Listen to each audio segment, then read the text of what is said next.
विश्वास का, आस और विश्वास का, जन जन के जीवन की खुशहाली का दर्पण, जन जन के जीवन की खुशहाली का दर्पण।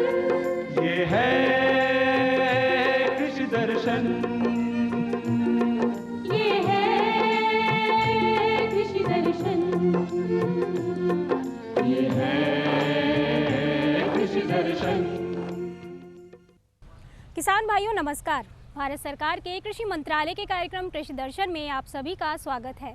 आज हम आपको जानकारी देने जा रहे हैं केंद्रीय ऊन विकास बोर्ड की गतिविधियां और साथ ही आपको दिखाएंगे कृषि विभाग की विभिन्न योजनाएं। लेकिन वक्त हो चला है खबरें खेती की।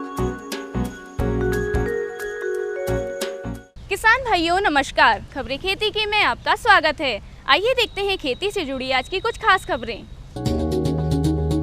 कृषि वैज्ञानिकों ने कहा, किसानों को गेहूं धान चक्र से बाहर निकालने की जरूरत। केवीके पर तैयार करें औषधीय फसलों की पौध। किसान कम समय में पकने वाली किस्मों का करे चयन। किसान वेस्ट डिकम्पोजर से बनाए मृदा को उत्पादक। और ज्वार बुआई की करें तैयारी। कृषि विज्ञान केंद्रों की क्षेत्रीय समीक्षा कार्यशाला उदयपुर में आयोजित हुई। राजस्थान, हरियाणा और दिल्ली के कृषि विज्ञान केंद्रों की क्षेत्रीय समीक्षा कार्यशाला कृषि विश्वविद्यालय उदयपुर में आयोजित हुई। कार्यशाला के दौरान कृषि वैज्ञानिकों ने किसान और कृषि की मौजूदा स्थिति पर चर्चा की। कार्यशाला में अगले वर्ष केवीके द्वारा आयोजित की जाने वाली गतिविधियों पर भी प्रकाश डाला गया। कार्यशाला को भारतीय कृषि अनुसंधान परिषद नई दिल्ली के उप महानिदेशक डॉक्टर ए.के. सिंह सहित कई वक्ताओं ने संबोधित किया। Doctor A K. सिंह ने कहा कि गेहूं धान चक्र के चलते मृदा पानी को नुकसान पहुंच रहा है, पर्यावरण भी प्रदूषित हो रहा है। उन्होंने कहा कि फसल विविधीकरण को प्रोत्साहित करके किसानों को धान गेहूं के चक्र से बाहर निकालने की जरूरत है। यह समय प्राकृतिक खेती को बढ़ावा देने का है। ऐसे में प्रत्येक कृषि विज्ञान केंद्र पर प्राकृतिक खेती की मॉडल इकाई स्थापित की जाए। किसान आय बढ़ोतरी में कारगर नए स्टार्टअप शुरू किए जाएं। उन्होंने बताया कि किसान सारथी कार्यक्रम के तहत 5.36 करोड़ किसान कृषि विज्ञान केंद्रों से जुड़े हुए हैं। शुरुआती चरण में ड्रोन उपयोग को प्रोत्साहित करने के लिए देश के 100 कृषि विज्ञान केंद्रों को ड्रोन उपलब्ध कराए गए हैं। कार्यशाला को हिसार कृषि विश्वविद्यालय के कुलपति डॉक्टर बी.आर. कंबोज ने भी संबोधित किया। कंबोज ने हरियाणा और पंजाब में धान गेहूं की खेती से पैदा हुए दुष्परिणामों पर प्रकाश डाला।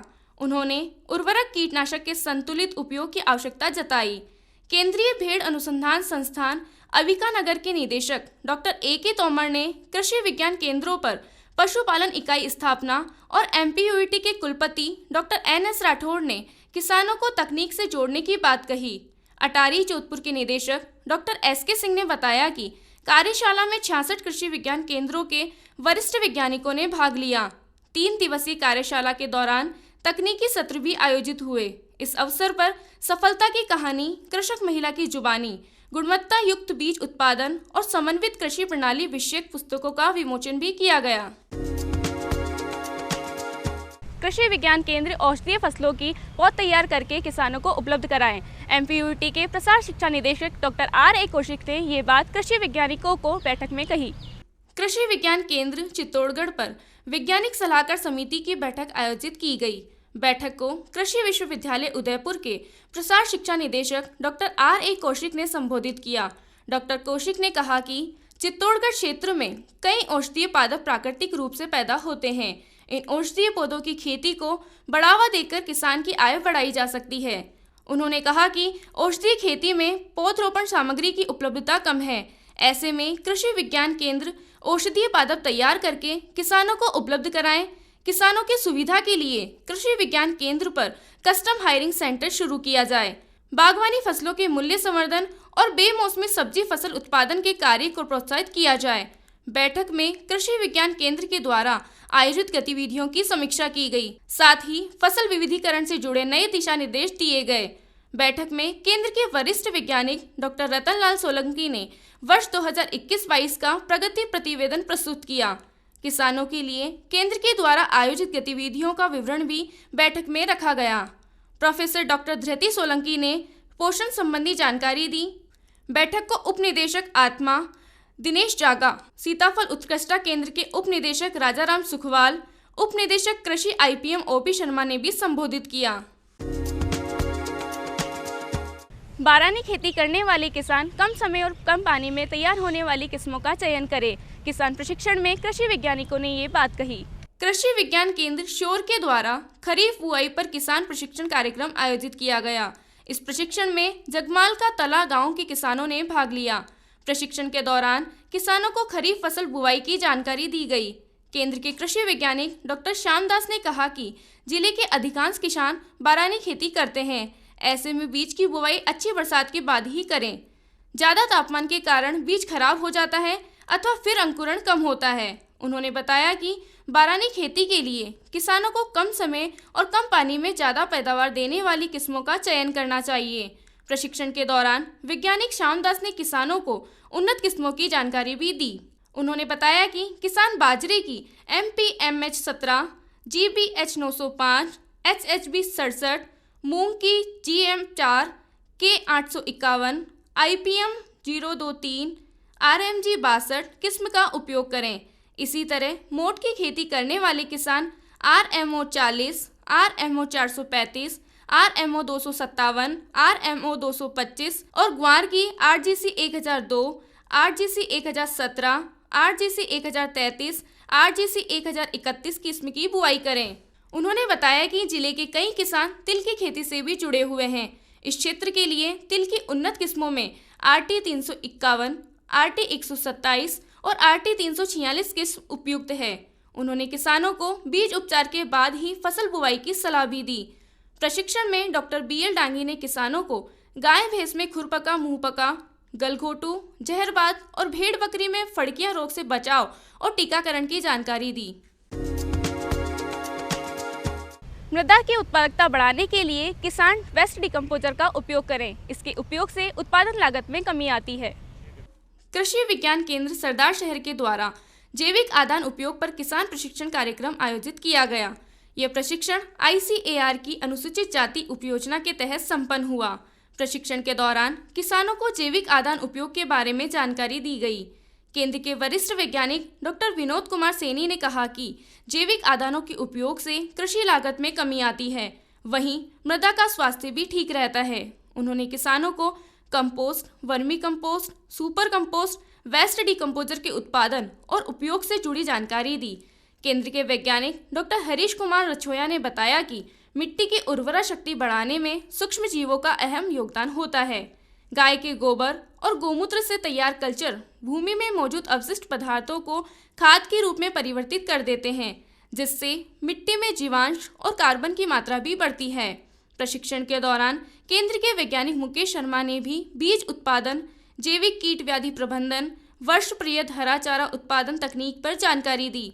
सभी प्रतिभागियों को कृषि विज्ञान केंद्र की azolla, vermi compost, Napier, dairy और वर्षा जल संग्रहण इकाई का भ्रमण करवाया गया।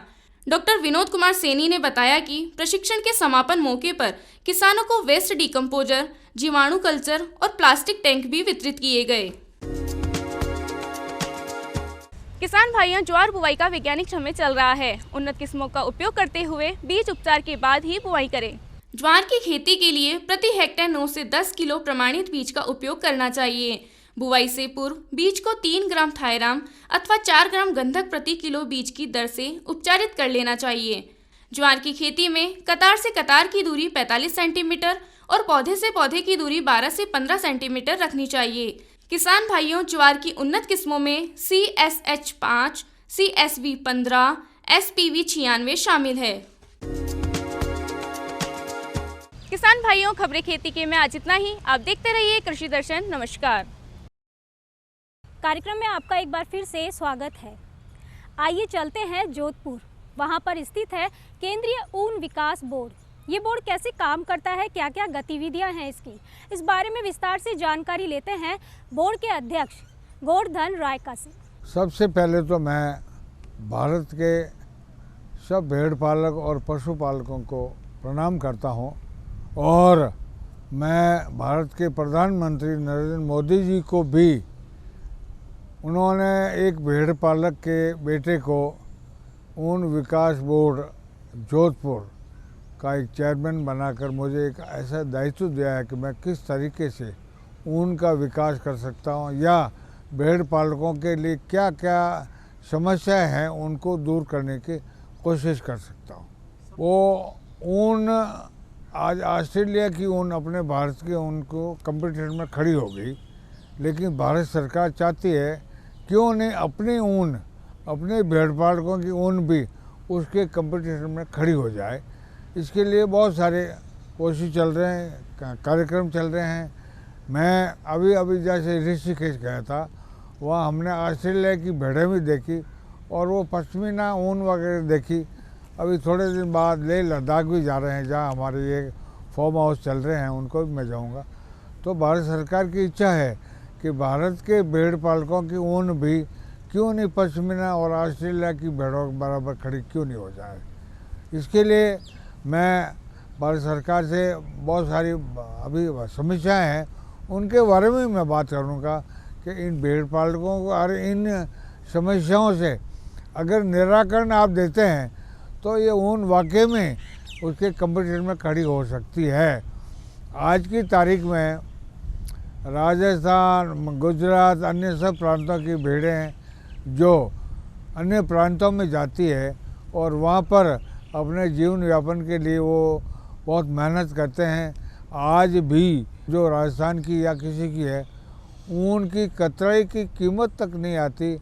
मैं कोशिश करूँगा कि ऊन के कतरे की प्रति भेड़ अगर 20 रुपये या जो भी 25 रुपये उनको दे दिया जाए तो उनके लिए भेड़ पालकों के लिए बहुत बड़ी राहत होगी। दूसरी बात, एक देश एक ration card, one nation one ration card.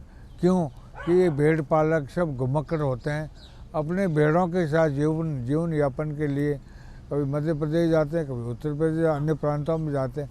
तो ये जो प्रणाली है, ये जो एक देश एक राशन कार्ड की, मैं भारत सरकार से निवेदन करूंगा इसको जल्दी से जल्दी लागू कर दिया जाए ताकि इन भेड़ पालकों को अन्य प्रांतों में खाद्य सुरक्षा की योजना का लाभ मिल सके।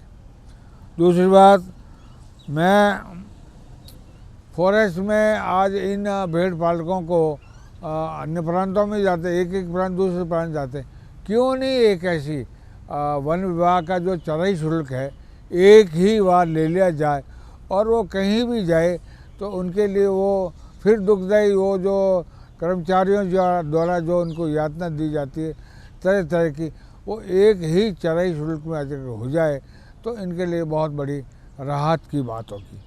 दूसरी बात, दवाएं, कभी कभी इन भेड़ों में बहुत सारी बीमारियां आ जाती, अगर इनको समय पर वो दवाएं मिल जाए तो इनकी भेड़ों को जीवित रखने का मौका मिलेगा। तीसरी बात, आज अन्य प्रांतों में जाते हैं तो वहाँ पर कई डाकू, कई चोर चुक्के, लुच्चे लफंगे और कई तरह के इनको यातनाएं भुगतनी पड़ती है। क्यों नहीं एक जैसे 15-20 समूह का जो भेड़ रहते हैं उसमें एक पुलिस सुरक्षा दे दी जाए तो वो अपनी और अपने भेड़ व अन्य किसी की सुरक्षा कर सकते हैं। ये भी एक भारत सरकार से मैं मांग करूँगा। दूसरी बात, आज इनके बच्चे जब ये भेड़ें लेकर अन्य प्रांतों में जाते हैं तो इनके बच्चों के लिए भी क्यों नहीं एक मोबाइल स्कूल की व्यवस्था की जाए ताकि इनके बच्चे और बच्चों को भी शिक्षा से वंचित नहीं रहना पड़े।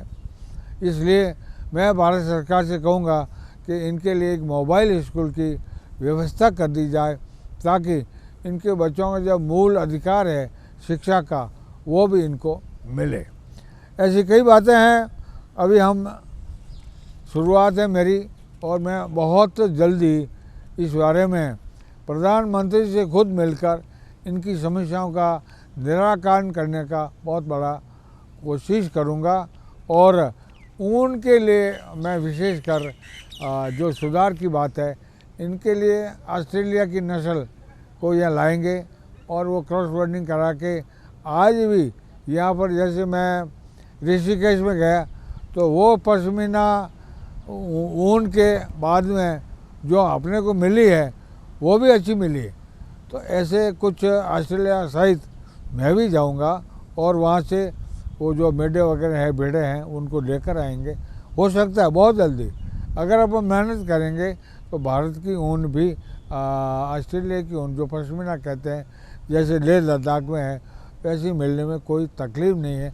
लेकिन अपने को सब एफर्ट करने पड़ेंगे, और एफर्ट करेंगे तभी ये जो भेड़ पालक है वो जीवित रह सकेंगे और इनकी आमदनी बढ़ सके। इनकी आमदनी बढ़ेगी तभी तो ये खुशहाल रहेंगे, तभी इनकी भेड़ें ज़्यादा संख्या होगी भेड़ों की तो ज़्यादा ऊन मिलेगी। लेकिन अगर ये खुशहाल नहीं रहेगी तो ये भेड़ों का लालन पालन करना भी ये लोग करीब बंद कर देते हैं। तो मेरा इनसे है, सरकार से इनकी तरफ भेड़ पालक है, जैसे पशुधन बीमा योजना है वो भी लागू करनी चाहिए। पहले राजस्थान में पशुधन बीमा योजना लागू थी, अब हमको अब मौका मिला है तो हम इनके लिए बहुत कोशिश करेंगे ताकि इनका जीवन स्तर और इनकी आमदनी बढ़ेगी। वैसे भी हमारे माननीय प्रधानमंत्री जी की बहुत प्रबल इच्छा है, कैसे भी क्यों कि वो किसान और पशुपालक को एक दूसरे का भाई समझते हैं। इसी तरीके से हमारे माननीय प्रधानमंत्री भी चाहते हैं कि इन भेड़ पालक और पशुपालकों की आमदनी कैसे दोगुनी हो जाए, उसके लिए भी प्रयत्नशील है। मैं समझता हूँ इन सब बातों को लेकर अगर हम चलेंगे तो उनकी आमदनी में बढ़ाई होगी और उनकी खुशहाली जल्दी लौट आएगी। अभी आप देख रहे थे केंद्रीय ऊन विकास बोर्ड की गतिविधियां और साथ ही आप देख रहे थे कृषि विभाग की विभिन्न योजनाएं। आपको आज की ये जानकारी कैसी लगी, आप हमें पत्रों के माध्यम से ज़रूर बताएं। पत्र लिखने के लिए हमारा पता है कार्यक्रम कृषि दर्शन, डीडी राजस्थान, दूरदर्शन केंद्र, जयपुर। आप हमें मेल भी कर सकते हैं, हमारा ईमेल आईडी है krishidarshanjaipur@gmail.com। आज के लिए बस इतना ही, फिर से होगी मुलाकात कुछ नए विषय, कुछ नई जानकारी के साथ। अब हमें आज्ञा दीजिए, नमस्कार।